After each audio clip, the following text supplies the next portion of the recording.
ಸಿಂಧಿ ಸಮುದಾಯದವರು ಹೇಳ್ತಾರೆ 200 kg ಅಷ್ಟು ಬೆಳ್ಳಿದ್ದು ಕೊಟ್ಟಿದ್ದೆವು, ಅದಕ್ಕೇನು ರಶೀದಿ ಕೊಟ್ಟಿಲ್ಲ. ಇವತ್ತೊಂದು ಪೊಲಿಟಿಕಲ್ ಸ್ಟೇಟ್ ಆಗಿತ್ತು. ತಮಗೇನಾದ್ರು ಗುಮಾನಿ ಬರ್ತಾ ಇತ್ತು ಅಲ್ಲಿ ಹೋಗೋದು? ಇಲ್ಲ, ಕೊಟ್ಟವರು ಯಾವತ್ತೂ ಕೂಡ ಅದು ಕೂಡ ಇಷ್ಟು ದೊಡ್ಡ ದೊಡ್ಡ ಅಮೌಂಟ್ ಇರುವಾಗ ಒಂದು ನಮ್ಮ ನಿಲುವು ಏನು ಅಂತ ಹೇಳಿದರೆ, ಯಾರೇ ಆಗಲಿ ಅಲ್ಲಿಯೇ ರಿಸೀಟ್ ತಗೊಳ್ಬೇಕು. ನೇರವಾಗಿ ಸುತ್ತುಗಳನ್ನು ನೀಡೋದು, ರಿಸೀಟ್ ತಗೊಳ್ಳೋದು ಇಬ್ಬರ ಜವಾಬ್ದಾರಿ ಕೂಡ ಇದೆ. ಕೊಡುವವರದ್ದು ಜವಾಬ್ದಾರಿ ಇದೆ, ತೆಗೆದುಕೊಳ್ಳುವವರು ದೊಡ್ಡ ಜವಾಬ್ದಾರಿ ಇದೆ.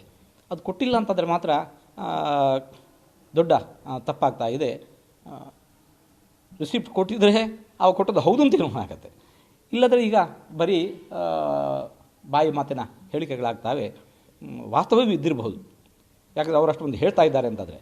ಆದರೆ ಇಲ್ಲಿ ಕೂಡ ಇಷ್ಟು ವ್ಯವಸ್ಥೆ ಇದ್ದಾಗ ಕೊಡಲಿಲ್ಲ ಅನ್ನೋದು ಕೂಡ ನಂಬಲಿಕ್ಕೆ ಆಗೋದಿಲ್ಲ. ಈಗ ಸರ್ಕಾರ ಗಂಭೀರವಾಗಿ ತಗೊಂಡಿದೆ, SIT ರಚನೆ ಮಾಡಿದೆ. ಸರ್ಕಾರಕ್ಕೆ ಏನು ಹೇಳಿಕ್ಕೆ ಬಯಸ್ತದೆ? ಟ್ರಸ್ಟೇ ಕಂಪ್ಲೇಂಟ್ ಕೊಟ್ಟಿಲ್ಲ. ಖಂಡಿತವಾಗಿ ಇದು ಸ್ವಾಗತಾರ್ಹವಾದಂತಹ ಬೆಳವಣಿಗೆ. ತಪ್ಪಿದ್ದಲ್ಲಿ ಅದರ ವಿಮರ್ಶೆ ನಡೆಯಲೇಬೇಕು, ಅದಕ್ಕೆ ತಕ್ಕುದಾದ ಶಿಕ್ಷೆ ಆಗಲೇಬೇಕು.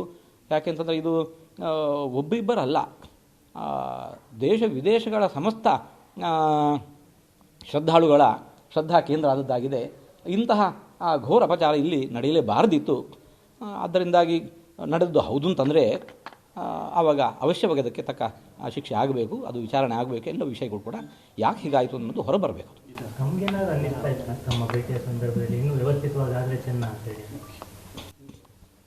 ಸಾಕಷ್ಟು ನಾವು ಅಲ್ಲಿ ಹೋದಾಗೆಲ್ಲ ಕೆಲವು ಸಲಹೆಗಳನ್ನು ನೀಡ್ತಾ ಇದ್ವಿ. ಹೀಗಿದ್ರೆ ಚೆಂದ, ಹೀಗಿದ್ರೆ ಚೆನ್ನ ಅಂತ. ಮೀಟಿಂಗ್ಗಳಲ್ಲೂ ಕೂಡ ನಾವು ವಿಷಯವನ್ನು ಪ್ರಸ್ತಾಪ ಮಾಡ್ತಾ ಇದ್ವಿ, ಹೀಗಿರಬೇಕು ಅಂತ. ಅವರೆಲ್ಲರೂ ಕೂಡ ನಾವು ಮಾಡಿದ್ದೇವೆ ಅಂತ ಹೇಳಿದ್ದಾರೆ. ಅದರಿಂದಾಗಿ ನಾವು ಕೂಲಂಕಷವಾಗಿ ಅಲ್ಲಿ ಹೋಗಿ ಒಬ್ಬ ಟ್ರಸ್ಟ್ನ ಸದಸ್ಯರಾಗಿ ಒಮ್ಮೆ ನೋಡಿ ಬರ್ಬೋದು, 2 ಸಲ ಹೋಗಿ ನೋಡಿ ಬರ್ಬೋದು. ಅಲ್ಲಿ ನಿಂತಿರುವುದು ಸಾಧ್ಯ ಆಗುವುದಿಲ್ಲ. ಅದರಿಂದಾಗಿ ಇದು ವಿಶ್ವಸ್ತ ಮಂಡಳಿ, ಹಾಗೆ ನಾವು ವಿಶ್ವಾಸ ಇಟ್ಟು ಏನಾಗಬೇಕು ಅಂತ ನಮಗೆ ಅನಿಸುತ್ತೋ ನಾವು ಅದನ್ನಲ್ಲಿ ಹೇಳಿ ಬರ್ತೇವೆ.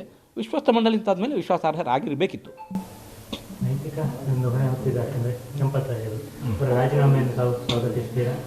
ಅದು ನಮಗೆ ಈಗ ಒಂದು ರಾಮ ಜನ್ಮಭೂಮಿ ತೀರ್ಥಕ್ಷೇತ್ರ ಟ್ರಸ್ಟ್ನ ಒಂದು ವಾಟ್ಸಪ್ ಗ್ರೂಪ್ ಇದೆ. ಅದರಲ್ಲೂ ಇದರ ಬಗ್ಗೆ ಏನೂ ಹಾಕಿಲ್ಲ ಅವರು, ಅಥವಾ ಅವರದ್ದೇ ನೇರ ಸಂಪರ್ಕ ನಂಬರ್ ಕೂಡ ನಮ್ಮಲ್ಲಿದೆ. ಈ ವಿಶೇಷಗಳು ಇದ್ದಾಗೆಲ್ಲ ಅದರಲ್ಲಿ ಹಾಕ್ತಾರೆ ಅವರು, ಇದನ್ನು ಹಾಕಿಲ್ಲ. ಆದ್ದರಿಂದಾಗಿ ಅಲ್ಲಿ ಏನಾಗಿದೆ ಅನ್ನೋದು ನಮ್ಗೆ ಗೊತ್ತಿಲ್ಲ. ನಾಡ್ದು 11ನೇ ತಾರೀಕಿಗೆ ಇದೆ, ಸಮೀಪದಲ್ಲೇ ಇದೆ. ಖಂಡಿತವಾಗಿ ಬರಬೇಕು, ಬರಲೇಬೇಕು. ಯೋಗಿ ಆದಿತ್ಯನಾಥ್ ಏನು ನೋಡು, ಅದು ನೋಡಿಕೊಂಡು ನಾವು ಹೇಳ್ತೇವೆ. ವಿವಾದಾತೀತವಾಗಿರತಕ್ಕಂಥ ಯಾವ ವ್ಯವಸ್ಥೆಯೂ ನಮ್ಮಲ್ಲಿ ಇಲ್ಲೇ ಇಲ್ಲ, ಪ್ರಪಂಚದಲ್ಲೇ ಇಲ್ಲ. ವಿವಾದಗಳು ಸಹಜ, ಆದರೆ ಅದು ವಾಸ್ತವ ಅವಾಸ್ತವ ಅನ್ನೋದನ್ನು ನಾವು ಈಗ ಹೇಗೂ ತನಿಖೆಗೆ ಹಿಡಿದಿದ್ದಾರೆ ಅಂತ ತನಿಖೆ ಮಾಡಿ ತಿಳಿಸ್ತಾರೆ. ಅವಶ್ಯವಾಗಿಯೂ ಈಗ ಟ್ರಸ್ಟೇ ಒಂದು ನಿಲುವು ಎಳೆದಿತ್ತು. ಏನು ಅಂತಂದ್ರೆ, ಇಲ್ಲಿ ಯಾವುದೇ ಸೇವಾ ಲಿಸ್ಟ್ಗಳು ಇರಬಾರ್ದು, ಇಲ್ಲಿ ಬೇಡ ಅಂತ ಹೇಳಿಕೊಂಡು. ಇದರಲ್ಲೇ ದೇವಸ್ಥಾನಗಳಲ್ಲಿ, ಇತರೆ ದೇವಸ್ಥಾನಗಳಲ್ಲಿ ಅಂತಹ ಸೇವಾ ಲಿಸ್ಟ್ ಅಂತ ಇರುತ್ತೆ, ಬಗೆ ಬಗೆಯ ಸೇವೆಗಳಿರ್ತವೆ. ಅಂಥದ್ದು ಇಲ್ಲಿ ಯಾವುದು ಇಲ್ಲ. ಆವಾಗ ನಾವು ಮಂದಿಯಲ್ಲಿ ವಿಶೇಷವಾಗಿ ಕೇಳಿಕೊಂಡದ್ದು, ರಾಮದೇವರ ಹತ್ರ ಹೋದಾಗ ರಾಮದೇವರ ಸೇವೆ ಮಾಡಬೇಕು, ಏನಾದರೂ ಸೇವೆ ಮಾಡಬೇಕು ಅಂತ ಎಲ್ರಿಗೂ ಅಪೇಕ್ಷೆ ಇದ್ದೇ ಇರುತ್ತೆ.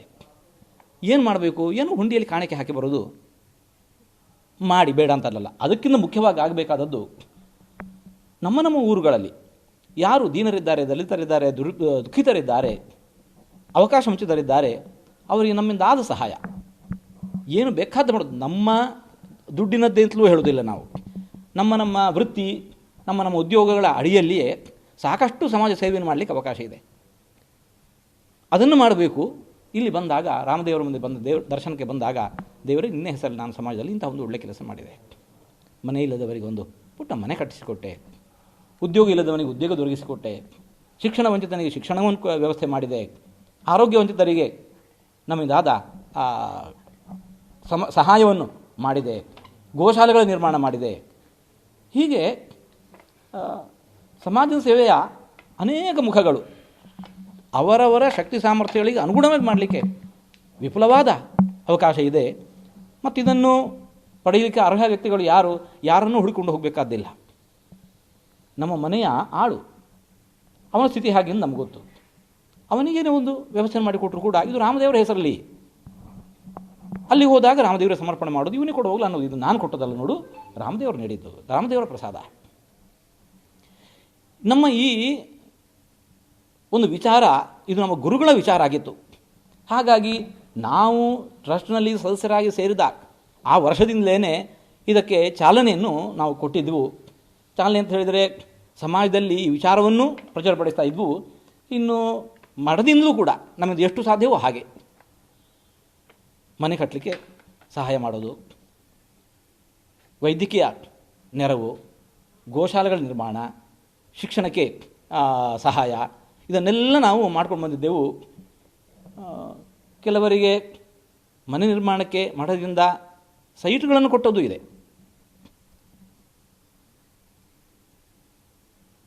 ರಾಮ ಮಂದಿರ ಮಾಡೋದಷ್ಟೇ ನಮ್ಮ ಗುರಿ ಆಗಬಾರದು, ರಾಮ ರಾಜ್ಯದ ಕನಸು ಕೂಡ ನನಸಾಗಬೇಕು. ಹಾಗಾಗಿ ಅದನ್ನು ಹೇಗೆ ಮಾಡೋದು, ಅವರವರ ಊರಲ್ಲಿ ಅವರವರು ಮಾಡಿದರೆ ಸಾಕು. ರಾಮದೇವರು ಗುಡಿಯೊಳಗೆ ಮಾತ್ರ ಇಲ್ಲ, ಎಲ್ಲರ ಹೃದಯದೊಳಗೂ ನೆಲೆಸಿದ್ದಾನೆ. ಪ್ರತಿಯೊಂದು ಗ್ರಾಮವೂ ಕೂಡ ರಾಮನ ಗುಡಿ ಆಗಬೇಕು. ರಾಮದೇವರಿಗೆ ಆವಾಗ ತೃಪ್ತಿ. ರಾಮನದ್ದೇ ಮಾತು, ಜನನಿ ಜನ್ಮಭೂಮಿಶ್ಚ ಸ್ವರ್ಗಾದಪಿ ಗರಿಯಸಿ. ಜನ್ಮಭೂಮಿಯನ್ನು ಸ್ವರ್ಗಕ್ಕಿಂತಲೂ ಮಿಗಿಲು ಮಾಡಬೇಕು ನಾವು. ಜನ್ಮಭೂಮಿಯ ಕುರಿತಾಗಿ ನಮಗಿರಬೇಕಾದ ಗೌರವ ಹೇಗೆ ಏನು ಅನ್ನೋದನ್ನು ರಾಮದೇವರು ಇನ್ನೆಲ್ಲ ತೋರಿಸಿಕೊಟ್ಟಿದ್ದಾನೆ.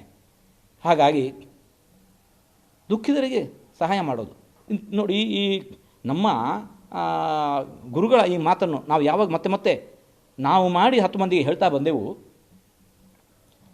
ಅನೇಕ ಮಂದಿ ನಮ್ಮ ಉಡುಪಿಯ ಪರಿಸರದಲ್ಲಿ ಅನೇಕ ಮಂದಿ, ಪ್ರಾಯ 1000 ಮಂದಿ ಅಂತ ಹೇಳಿದರೂ ಕೂಡ ತಪ್ಪಿಲ್ಲ, ತಮ್ಮ 60ನೇ ವರ್ಷದ ಹುಟ್ಟುಹಬ್ಬವನ್ನು ಮಾಡುವಾಗ ಹೋಮ ಹವನಗಳಿಗೆ ಅಂತ ಮೀಸಲಿಟ್ಟಂತಹ, ಪೂಜೆಗಳಿಗೆ ಮೀಸಲಿಟ್ಟಂತಹ ಧನವನ್ನು ಒಬ್ಬರಿಗೊಂದು 10 ಲಕ್ಷ ಮನೆ ಮಾಡಿ ಕೊಟ್ಟದ್ದಿದೆ. ಇಂಥವ್ರು ಒಬ್ಬರಿಬ್ಬರಲ್ಲ.